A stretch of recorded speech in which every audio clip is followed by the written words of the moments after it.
Salut les amis et bienvenue encore une fois sur notre chaîne. C'est Dr Antoine Yungeko, votre coach en entrepreneuriat, recherche et conseil. Dans cette vidéo, je vais vous montrer comment vous pouvez passer des critères objectifs ou quantitatifs vers les critères qualitatifs ou ordinaires en vue de pouvoir additionner les résultats pour déterminer le score global de décision. On va aussi vous montrer des exemples d'utilisation de la matrice de décision dans la vie courante. Et alors, si vous vous souvenez, si vous avez suivi la précédente vidéo sur la matrice de décision ou la matrice multicritère, on a travaillé sur un exemple d'achat de téléphone. Et donc, vous voyez que quand j'ai présenté tout ce qui est les points étaient attribués, et voilà. Et puis, alors, pour trouver le score, on a multiplié le poids de chaque critère à multiplier par la valeur qu'on avait donnée ici. Mais la question qui se pose peut-être, c'est de savoir comment on a déterminé ces poids, puisque la façon d'attribuer ces points ou ces valeurs va affecter le choix final. Alors, je vais vous montrer comment, par exemple, pour le cas de la capacité, comment on peut déterminer à dire, voilà, à cette marque, on va accorder 7, et à telle autre, on va accorder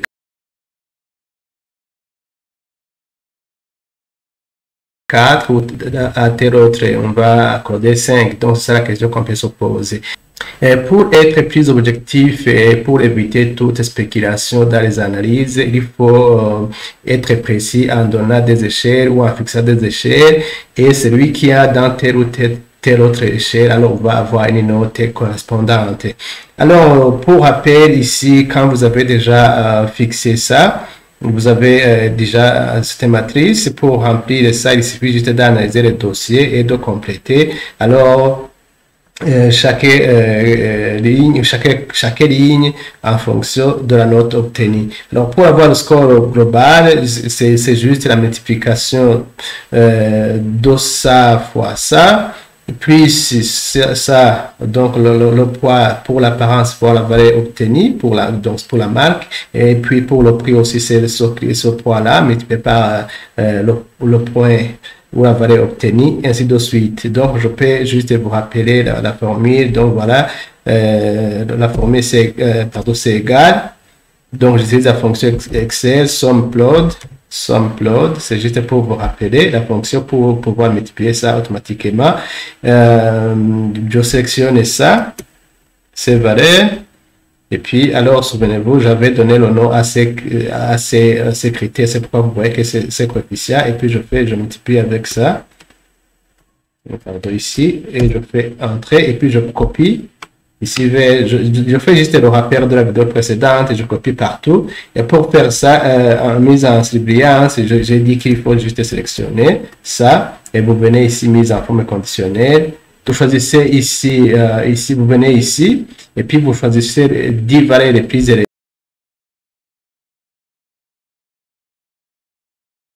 Et puis, alors, vous allez sélectionner ces valeurs ici. C'est ici qu'il faut le faire. Ici, je peux juste changer la couleur pour que vous puissiez voir clairement de quoi il s'agit. Donc, je fais OK. Donc, vous voyez que directement, ça vient en vert, pardon. Ça s'affiche en vert. Ici, alors, c'est la même chose, mais ici, on va travailler sur les valeurs les plus petites valeurs. On va afficher les plus petites valeurs, mais on va chercher une seule valeur. Donc voilà les amis, alors j'ai dit qu'il y a des types de critères, il y a critères bénéficiaires pour lesquels nous cherchons les valeurs les plus grandes et les critères non bénéficiaires, les valeurs les plus petites sont favorables ou sont désirables. Alors, comment alors on peut fixer alors ces points-là? D'où viennent ces points qu'on a utilisés ici? Alors, supposons pour le cas des critères pour lesquels on a des chiffres, on peut avoir des chiffres, par exemple, comme le prix, c'est juste de voir le prix de notre téléphone. Et puis, pour le cas de la capacité aussi, on peut voir la capacité de stockage en gigaoctets.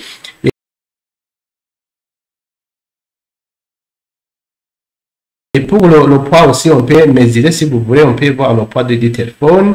Ici, c'est en pixels. Ici aussi, c'est en termes de durée d'utilisation de la batterie. Là, on vous dit que ça peut, vous pouvez utiliser le téléphone pendant 5 heures, 10 heures, 3 heures, etc. Donc, vous voyez que ce sont des chiffres objectifs, ce sont des valeurs objectives. Alors, pour passer de ces valeurs objectives, comme le prix, comme le poids, comme la batterie, donc il faut fixer, et je dirais, une échelle.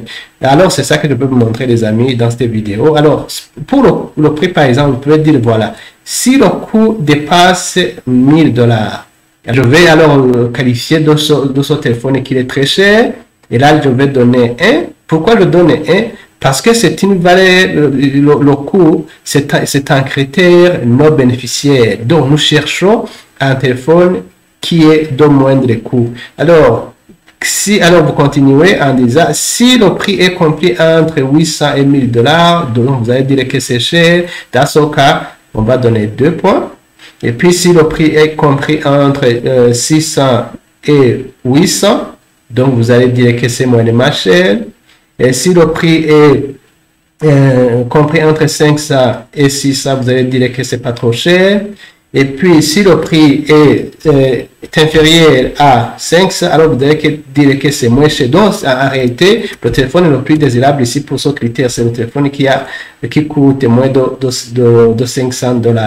Donc, ça, c'est pour le prix. Alors, pour les autres critères aussi, c'est la même chose, vous allez raisonner de la même façon. S'il s'agit des critères non bénéficiaires, il faut essayer de fixer alors les échelles ou les intervalles comme j'ai fait ici. Vous pouvez le faire aussi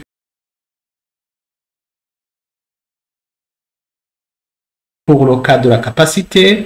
Vous pouvez le faire pour la capacité, c'est bénéficiaire puisque nous cherchons un téléphone de plus grande capacité. Vous pouvez le faire pour le cas le poids, on ne cherche pas un téléphone lourd. Vous pouvez aussi, voilà, ici dans notre base, nous avons les deux critères non bénéficiaires, c'est ça. Alors, pour le cas des critères bénéficiaires, c'est là où il faut comprendre la différence. C'est l'inverse. Parce que nous cherchons les valeurs les plus élevées. Pour le cas de la capacité de stockage, par exemple, plus c'est mieux, plus la capacité est grande, plus le téléphone aura une note la plus élevée. Ici, par exemple, vous pouvez dire en gigaoctets, si le téléphone dépasse 500 gigaoctets, par exemple, vous allez dire que c'est en termes d'espace, de stockage, donc ça va dépendre des utilisations de votre téléphone. Si vous devez, par exemple, prendre des photos, utiliser ça comme appareil photo, il faut avoir une capacité grande, de stockage grande. Alors, voilà.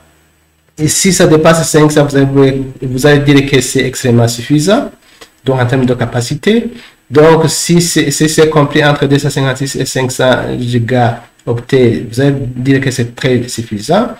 Et ainsi de suite. Et si c'est compris entre 728 et 256, donc il faut voir ici comment on a fait ici. Donc, les crochets, ça veut dire que cette valeur-là est incluse dedans. Mais quand j'ouvre ici, ça veut dire que 500 n'est pas comprise. Et ici, quand je fais 128, donc vous voyez que 128 est compris, mais 256 n'est pas compris parce que je l'ai inclus ici. C'est pourquoi il faut savoir interpréter les crochets qui sont ouverts ou fermés. Alors ici, quand vous dites, donc voilà, quand vous dites que c'est compris entre 128 et 256, vous dites que c'est assez suffisant. Et en termes de notation, vous voyez que donc, c'est inverse de ce qu'on a fait ici pour le critère non bénéficiaire. Plus la capacité est grande, on donne une note la plus élevée. Donc, voilà, les amis, c'est comme ça qu'il faut faire. Donc, il faut faire pour tous les critères. Et là où c'est possible, il faut essayer d'être le plus objectif possible. Alors, voilà, les amis, c'est comme ça qu'on peut, alors, utiliser pour ça. Alors, pour l'apparence, on ne peut pas vraiment on ne peut pas quantifier, c'est pas quelque chose de quantifiable, mais il faut essayer si vous devez évaluer, il faut essayer de donner des points, et en disant que si vous trouvez que l'apparence est extrêmement bonne, vous donnez alors 5 points, si l'apparence est bonne, vous donnez 4 points, si elle est moyenne, vous donnez 3 points, et si elle n'est pas très bonne, donc vous donnez 2 points, si elle n'est pas du tout bonne, vous donnez un point. Mais vous voyez qu'avec ça, s'il y a plusieurs évaluateurs, donc dans ce cas, la note à donner, c'est là la moyenne. Peut-être qu'un des participants dans l'évaluation va donner 5, l'autre va donner 4, l'autre va donner 3, l'autre va donner par exemple 2, ainsi de suite. Mais pour alors déterminer la note qu'il faut donner, il faut faire la moyenne. Donc si vous avez 3 évaluateurs, donc il suffit de prendre ça, puis c'est ça divisé par 3. Donc, c'est le nombre d'évaluateurs et le nombre de critères aussi. Donc, voilà Alors, maintenant, vous venez de voir comment vous pouvez adapter. Alors, vous pouvez fixer alors les notes, comment on attribue les notes. Alors, vous pouvez adapter alors devant n'importe quelle situation et pour permettre une bonne évaluation parce que nous sommes en train de prendre une décision. Ça, c'est la matrice de décision qu'on est en train de réaliser. Mais il faut avoir des critères pour évaluer alors vos différentes options.